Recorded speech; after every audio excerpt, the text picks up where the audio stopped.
Assalamualaikum warahmatullahi wabarakatuh. A'udzubillah, bismillah, alhamdulillah, wassalatu wassalamu ala rasulillah wa ala alihi wa sahbihi wa mawalah, amma ba'du. Sahabat Kalam Ramadan, tidak terasa 1 bulan sudah kita lalui.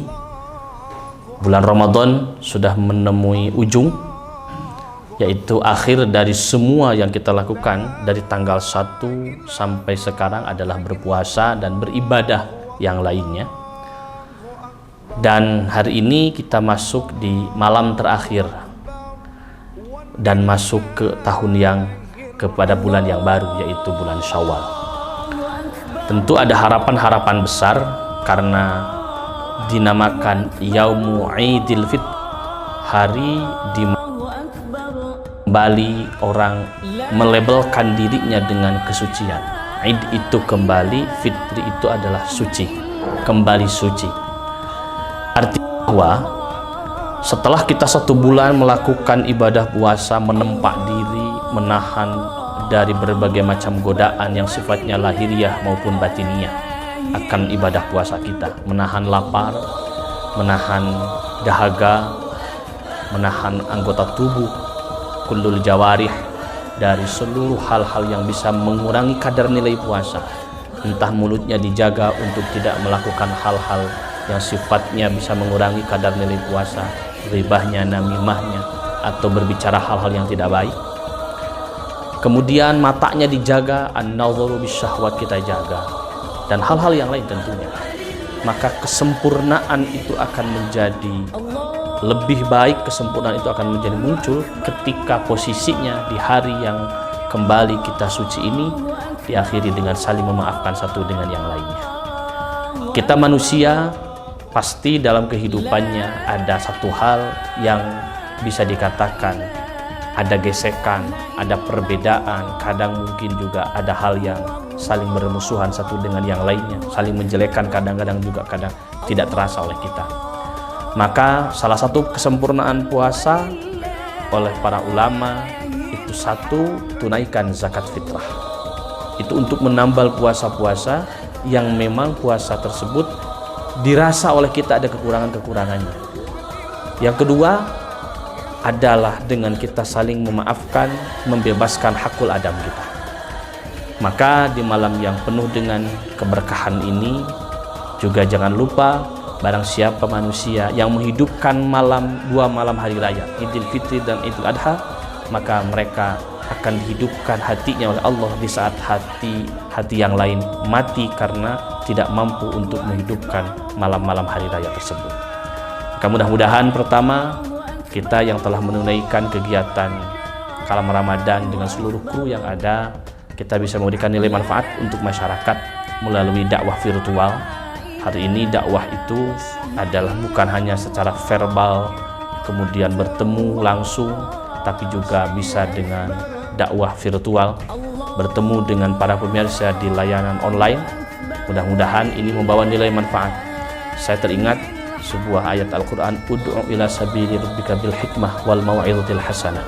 Ajaklah orang itu kembali kepada jalan Allah dengan cara-cara yang baik, dengan cara-cara yang mau'izah hasanah, tutur kata yang sangat baik dan bermanfaat.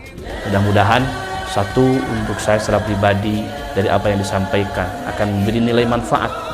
Apa manfaatnya bisa kemudian itu bermanfaat untuk para pendengar, para pembaca, juga para pemerhati terhadap Kalam Ramadan Portable ini. Pun kemudian saya dan beserta kita semua yang terlibat di dalamnya itu akan punya tempat tersendiri. Barang siapa yang memberikan kemanfaatan, an-naf'u lil muslimin, barang siapa manusia yang memberi kemanfaatan kepada sesamanya, entah itu kemanfaatan dalam bentuk sifatnya lahiriah, batiniah, ilmu, amal, dan yang lainnya, maka kita termasuk golongan orang-orang yang terbaik bagi baginda Nabi Muhammad SAW. Maka mudah-mudahan seluruh kru Portable yang telah membantu kegiatan pelaksanaan ini itu bisa mendapatkan nilai kemanfaatan. Saya secara pribadi juga mohon maaf kepada semua yang hadir, para pemirsa yang hadir.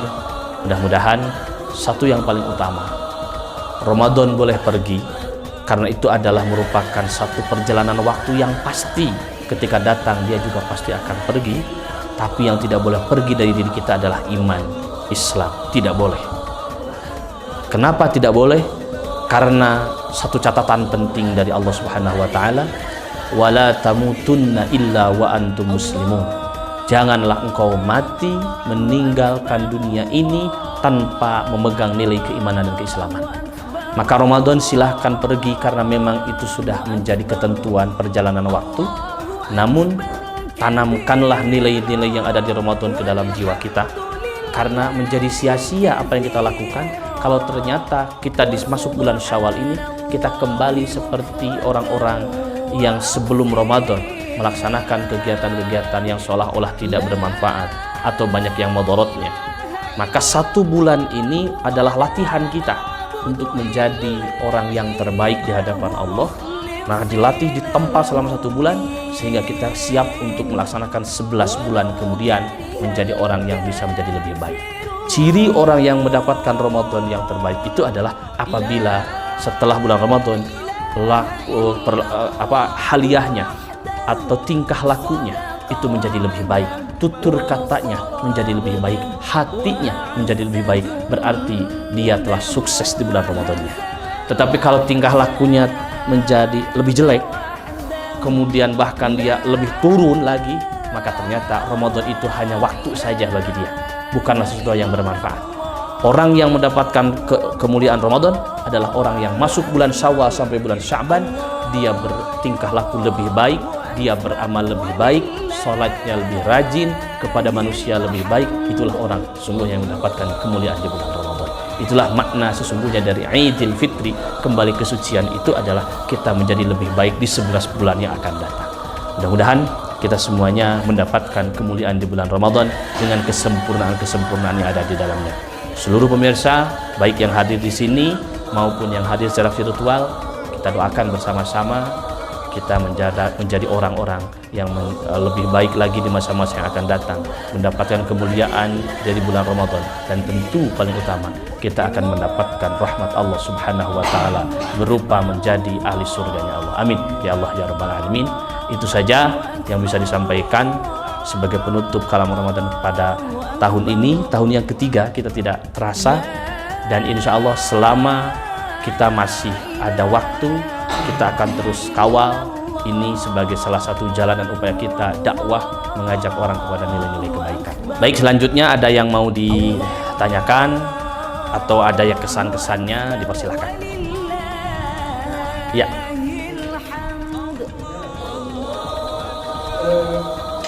Perihal zakat fitrah.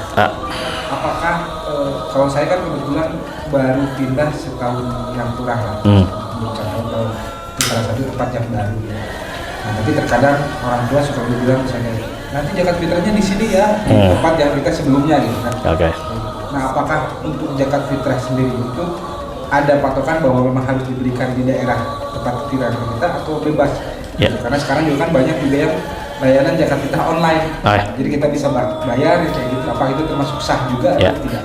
Pertama, saya akan jawab langsung. Pertama, zakat itu adalah zakat fitrah adalah merupakan penyempurna nilai ibadah puasa kita dan sifatnya wajib. Dari antara rukun Islam itu ada zakat. Zakat itu terbagi dua, ada zakat mal, ada zakat badan, zakatun nafs atau zakat fitrah. Nah, zakat fitrah ini, zakat maupun zakat mal, itu yang paling utama adalah diberikan di tempat tinggal kita. Kalau sekiranya di tempat tinggal kita ini ada fakir miskinnya. Nah, jadi fakir miskin itu kemudian merupakan adalah orang yang paling utama yang harus diberikan zakat fitrah. Nah, jadi mazhabil arba'ah juga kemudian arah dari zakat fitrah ini adalah diarahkan kepada fakir dan miskin. Nah, oleh sebab itu yang paling utama itu adalah di daerah tempat tinggal kita. Tetapi kalau kemudian ada yang memindahkan, seolah misalkan di satu tempat itu tidak ada, kita tidak tahu nih, ada nggak fakir miskin di daerah kita ini, kita tidak tahu. Nah, kadang-kadang kan kita orang yang kita kasih zakat ternyata dia juga berzakat. Nah, menghindari hal itu kemudian ada sekarang ini pemerintah membentuk satu badan amil zakat. Nah, bisa saja disalurkan melalui badan amil zakat. Jadi kita salurkan melalui badan amil zakat, kan ada UPT-nya dengan kecamatan. Atau mungkin ada yang dibentuk oleh panitia amil dan itu disetujui oleh badan amil zakat sebagai pengumpul daripada zakat-zakat fitrah itu. Itu bisa. Jadi artinya bahwa keutamaannya saja adalah di daerah tempat tinggal kita. Kalau kita tahu ada fakir miskin, lebih utama berikan kepada mereka dan langsung oleh kita. Tetapi kalau kita tidak mengetahui, ini kan kadang-kadang perumahan-perumahan, kalau apalagi kalau sudah perumahan kan, klaster-klaster perumahan-perumahan, kadang-kadang mereka justru adalah muzaki, bukan lagi orang yang mustahik penerima zakat. Justru mereka muzaki. Nah, ketika kita tidak menemukan, ya sudah, kita berikan saja kepada yang lebih tahu, yaitu para pengelola zakat, badan amil zakat di kecamatan, di daerahnya masing-masing. Jadi tidak ada masalah. Dan kewajibannya seperti biasa 2,5 kilo, ya 2,5 kilo beras. Dan itu paling utama beras. Nah, di antara 3 mazhab ini, di antara 4 mazhab ini yang membolehkan dengan memakai uang itu hanya mazhab Hanafi. Mazhab Hanafi dengan kadarnya 3,8 kilo. Makanya kalau pakai uang biasanya ya sudah 38.000, atau kalau harga beras misalkan taruhlah 10.000 sekarang 38.000 dengan nilai kadarnya, atau kadang-kadang kita sudah disempurnakan 50.000 aja lah.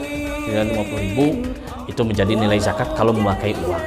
Kalau memakai uang. Tapi yang biasanya kan 2,5 kilo beras. Nah, kalau beras itu disepakati oleh mazhab 3, mazhab Hanafi, mazhab Maliki, mazhab Syafi'i, mazhab Hambali, sepakat bahwa nilainya itu adalah yang harus dikeluarkan untuk dari makanan pokok yang ada di daerah tersebut, dengan nilai kadarnya itu adalah 2,5 kilo kalau diberaskan, itu 2,5 kilo. Nah, itu kata para ulama, jadi 2,5 kilo sampai dijarakan sampai 3 kilo, silahkan lah itu ya. Minimalnya 2,5 sampai 3 untuk per satu orang.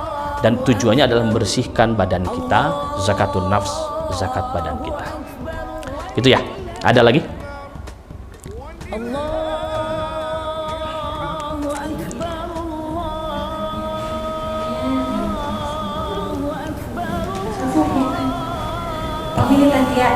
Oh ya. Kalau niatnya itu harus sebelum atau pas mau zakat? Pas, lebih baiknya itu adalah pas kita mengasihkan. Kita pas ngasihkan, saya anak kecil datang ke masjid nih, jadi niatnya di rumah gitu. Kan bisa orang tuanya diwakilkan. Jadi orang tuanya, kalau anak kecil kan kadang-kadang tidak bisa melafalkan, berarti orang tuanya yang menjadi wakil. Saya mewakili anak saya memberikan zakat fitrah. Begitu. Boleh, nggak apa-apa. Cuma lebih utama ya sudah, mending wakil saja sama orang tuanya. Kalau mau disuruh belajar anaknya ya juga tidak apa-apa. Tetapi lebih utama itu adalah ya sudah diwakilkan, karena takutnya kan anak itu tidak mengerti maksud perkataan itu apa. Nah, kadang-kadang anak kecil kan tidak tahu maksudnya apa. Kalau orang tua kan tahu bahwa ini maksudnya adalah untuk membersihkan badan kita, zakat fitrah berupa kewajiban. Nah, kalau anak-anak kecil kan tidak tahu kata-kata maksudnya, itu juga kadang-kadang tidak paham. Begitu. Itu akan lebih utama orang tuanya saja menjadi wakil daripada anak. Mungkin mengenai perbedaan Hari Raya Idul Fitri. Oh ya. Nah, ini kan juga kadang selalu menjadi polemik di kalangan masyarakat. Iya. Karena 1 Syawal itu kan haram katanya untuk berpuasa. Ya. Jadi kalaupun misalnya katanya kita mau ikut dengan mereka yang terakhir, gitu, minimal ya udah jangan puasa di hari itu gitu. Tapi sholat Idnya ikuti itu gimana gitu? Iya. Karena kan kita dalam satu keluarga juga memang ada yang berbeda gitu. Oh iya. Nah, di sini ada. Iki itu kadang suka duluan gitu kan. Apa-apa. Apakah kita memang akhirnya takut, yaitu berarti kita juga tidak berpuasa, walaupun kita ikut contoh misalnya dengan pemerintah yang lebarannya lebih terakhir gitu, dibanding dengan organisasi yang lain. Seperti apa tuh gimana? Ya, jadi gini. Memang ketentuan umumnya itu kalau di negara-negara lain yang memegang kekuasaan itu adalah pemerintah. Yang boleh mengumumkan adalah pemerintah. Tidak boleh ada yang mengumumkan selain daripada pemerintah. Tapi di negara kita itu jauh lebih dewasa daripada negara-negara yang lain. Artinya negara ini betul-betul penuh dengan rahmat, penuh dengan kasih sayang Tuhan Allah Subhanahu wa taala, di mana karena ada nilai perbedaan dari sisi keilmuan. Yang satu melihat bulan secara langsung, yang kedua melihat dengan secara perhitungan, secara hisab. Ya, makanya saudara-saudara kita yang di Muhammadiyah sudah menentukan, oh secara perhitungan ini bulan itu sudah ada. Walaupun secara ru'yah itu tidak mungkin dilihat karena di bawah ketentuan. Sekarang ini kan ketentuannya di bawah 4 darjah kalau nggak salah. Sekarang kan dalam hitungan itu 3 darjah, tidak memungkinkan untuk dilihat. Kalaupun nanti dilihat tidak akan terlihat. Maka sumu liru'yatihi wa aftiru liru'yatihi. Berpuasalah ketika engkau melihat bulan, berbukalah juga engkau ketika melihat bulan. Maka posisinya ketika melihat perbedaan tersebut, apa yang harus kita lakukan? Kalau kita yakin dengan apa yang diumumkan, yang diberi informasikan oleh Muhammadiyah, saudara-saudara kita Muhammadiyah, kita yakin, berarti ikuti saja. Tidak usah menjadi masalah. Tetapi kalau kita yakin, sudah saya ikut pemerintah saja, karena pemerintah dengan ru'yahnya saya yakin, ya berarti kita ingin mengikuti kepada pemerintah. Sehingga yang ini menggunakan ilmu, yang ini menggunakan ilmu, dua-duanya menggunakan ilmu. Nah, itulah yang saya katakan di episode sebelumnya, kalau agama ditopang dengan ilmu maka akan kokoh, tetapi kalau agama tidak ditopang oleh ilmu maka akan rapuh. Sehingga ini keputusannya dengan ilmu, yang ini juga keputusannya dengan ilmu. Yang ada, biarlah perbedaan itu yang akan memastikan kebenarannya biar Allah Subhanahu wa taala. Man ijtahada fa asaba falahu ajrani wa man ijtahada fa akhta'a falahu ajrun wahid. Barang siapa yang berijtihad, ijtihadnya betul, 2 pahalanya. Ijtihadnya salah, 1 pahalanya. Jadi tidak akan ada yang dosa. Artinya yang memutuskan dengan hisabnya silahkan. Seperti di pesantren di Jawa Timur, pesantren NU ada yang memutuskan dengan hisab. Pesantren NU ada yang memutuskan dengan hisab. Nah, jadi tidak kemudian perbedaan ini menjadi seolah-olah satu salah, yang lainnya akan menjadi dosa. Tidak. Tapi yang pasti kita konsisten. Saya awalnya ikut siapa? Oh, saya percaya kepada Muhammadiyah, berarti ujungnya juga dengan Muhammadiyah. Saya percaya dengan pemerintah, berarti sejak awal ikut pemerintah, ujungnya pun harus ikut pemerintah. Nah, dengan seperti itu awal dan akhirnya menjadi sama. Nah, itu yang paling penting. Artinya bahwa ketika kita ikut pemerintah, berarti kalau misalkan berbeda, contoh misalkan ini kita masih puasa, berarti kita puasa hari Jumat itu, besok ini kita puasa. Tetapi kalau misalkan ternyata pemerintah memutuskan lain, sama-sama dengan pemerintah berdasarkan ru'yah itu terlihat, maka posisinya silahkan saja kita tinggal buka di hari Jumat. Tetapi kalau kita masih puasa, wajib kita puasa kalau kita ikut pemerintah. Tidak boleh kita buka, haram hukumnya. Tapi bagi yang mengikuti kepada Muhammadiyah, hukumnya haram puasa. Nah, seperti itu. Baik, saya kira cukup. Kita akan kumandangkan takbir dulu, mudah-mudahan sebagai bukti mengagungkan kepada Allah Subhanahu wa taala atas segala hal yang yang Allah anugerahkan kepada kita, segala nikmat yang Allah berikan kepada kita. Mudah-mudahan nikmat itu akan tambah-tambah kepada kita berupa tambahnya nilai iman dan Islam. Allahu akbar, Allahu akbar, Allahu akbar. La ilaha illallah wallahu akbar. Allahu akbar walillahil hamd. Allahu akbar, Allahu akbar, Allahu akbar. La ilaha illallah wallahu akbar. Allahu akbar walillahil hamd. Mari kita tutup dengan doa.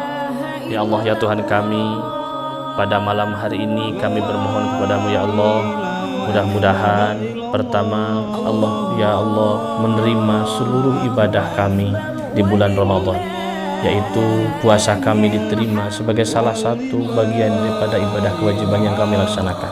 Ya Allah, ya Tuhan kami, berikanlah kekuatan keimanan kepada kami. Jadikanlah kami sebagai salah satu bagian daripada makhluk-Mu yang mampu bersyukur atas segala nikmat-Mu ya Allah. Ya Allah, ya Tuhan kami, berikanlah bimbingan taufik dan hidayah-Mu sehingga kami senantiasa konsisten berada di jalan-Mu ya Allah. Ampunilah segala dosa dan kesalahan-kesalahan kami. Ampunilah dosa kedua orang tua kami, kepada kerabat-kerabat kami, keluarga kami, dan seluruh umat muslimin muslimah. Mudah-mudahan ada dalam pengampunan-Mu ya Allah. Ya Allah ya Tuhan kami, berikanlah kami rezeki yang berkah. Berikanlah jalan kami yang dimudahkan untuk senantiasa menuju kepada ridha-Mu ya Allah. Allahumma rabbana taqabbal minna salatana wa siyamana wa qiyamana wa ruku'ana wa sujudana wa takhasyu'ana wa tadarru'ana wa tasbihana wa tahmidana wa takbidana wa tahlilana wa taqsirana ya Allah ya Allah ya Arhamar Rahimin. Rabbana hab lana min azwajina wa dhurriyyatina qurrata a'yunin waj'alna lil muttaqina imama. Rabbana iftah bainana wa baina qawmina wa antal khairul fatihin. Rabbana atina fid dunya hasanah wa fil akhirati hasanah wa qina adzaban nar. Wa sallallahu ala khairi khalqi wa ala alihi wasallam. Subhana rabbika rabbil izzati amma yasifun wa salamun alal mursalin walhamdulillahi rabbil alamin. Al-Fatihah.